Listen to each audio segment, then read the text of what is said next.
시청자 여러분 안녕하십니까. 11월 7일 목요일입니다. 이제 새벽 1시 15분이 됐습니다.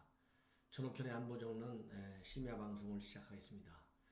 방금 제가 보니까요, 세월호 특별조사위원회가 전격적으로 구성이 됐어요. 금주 중에 이제 발족하게 되는데, 이 세월호 특별조사위원회가 구성되는 그 의미와 배경, 앞으로 정치권에 미치는 파장에 관해서 간략하게 여러분들께 보고드리고 자료합니다.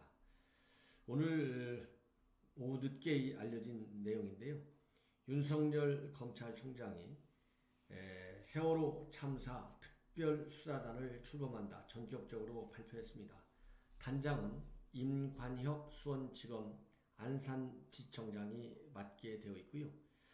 사무실은 금명간에 서울고검청사에 꾸려지고, 규모는 단장 1명, 부장검사 2명, 평검사 5, 6명 중 총 10명 안팎이 될 거라고 합니다. 이번 특별수사단의 발족은 바로 윤석열 총장의 의지가 반영된 거라고 합니다. 그래서 이 윤 총장 취임 이후에 별도의 특별수사단을 꾸리는 것은 이번이 처음입니다. 그래서 이 특수단은 검찰총장이 전국의 검사들 가운데서 적정 인원을 차출해 구성하는 예정으로 있고요. 운영 방식과 규모 등은 특별한 법률이나 규칙이 없기 때문에 검찰총장이 재량으로 결정할 예정이라고 합니다. 이번 특수단의 설치는 윤 총장이 직접 지시한 것으로 알려졌는데요. 이미 5년 정도나 지난 그 세월호 사건에 관해서 여러 가지 의혹이 제기되고 있기 때문에 이번에 철저히 규명해 보겠다는 것이 기본 의도라고 하는데요.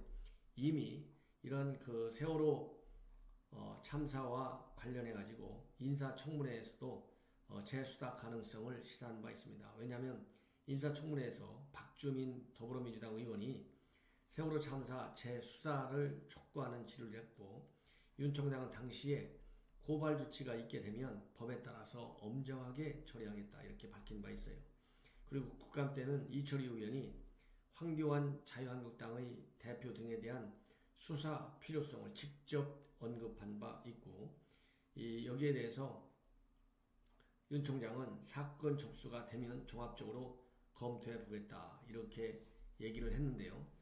최근에 세월호 참사 특별조사위원회가 참사 당일에 새로운 의혹을 제기했고, 또 이 세월호 참사 가족협의회에서도 참사 당시에 구조 책임자 등 122명을 고소 고발할 예정으로 있다, 이러한 입장을 발표했기 때문에 이러한 사안들이 말하자면 특조위 새로운 의혹, 그리고 이 가족협의회의 고소 고발 예정, 이런 것들도 윤 총장의 특수단 구성 결정에 영향을 미친 것으로 보입니다.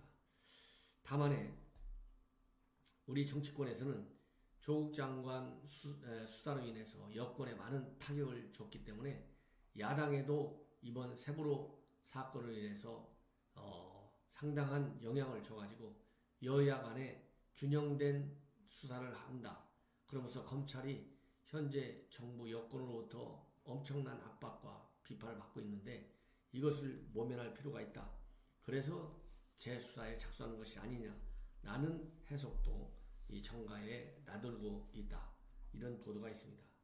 그러면은 이번 검찰의 특조단 수사 대상이 되는 것은 지금까지 세월호 사건 이후에 제기된 모든 의혹이 수사 대상이라고 합니다.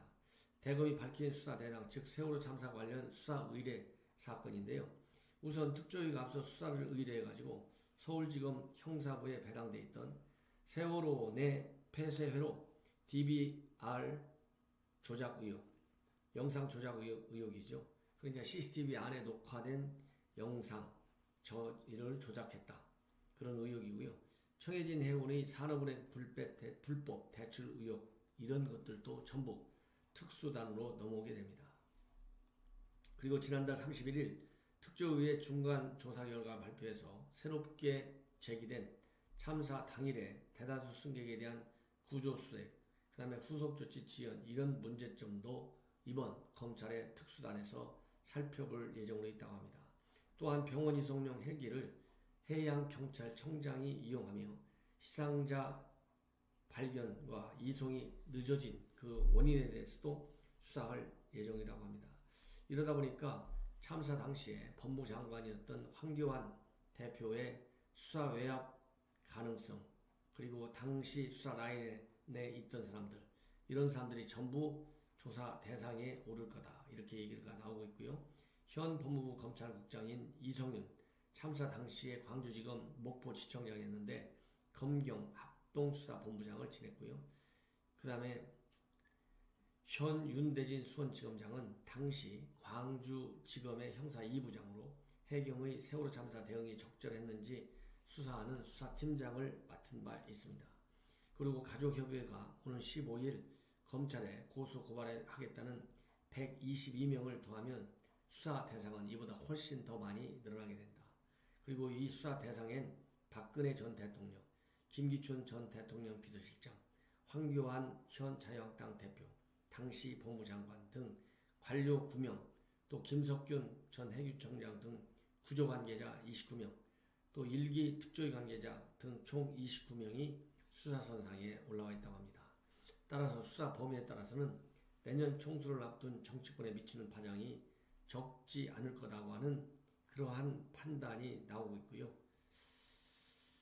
참 이 세월호 사건 여러 차례 다양한 방법의 조사가 있었는데 어떻게 해서 이렇게 많은 의혹들이 계속해서 나오는지 다시는 이런 의혹이 제기되지 않도록 말끔하게 검찰 특수조사단, 어차피 특수단이 구성이 되니까 윤석열 총장 철저하게 수사할 수밖에 없을 것이다. 그래서 억울한 사람이 나오지 않도록 그렇게 하는 것이 좋을 것 같아요.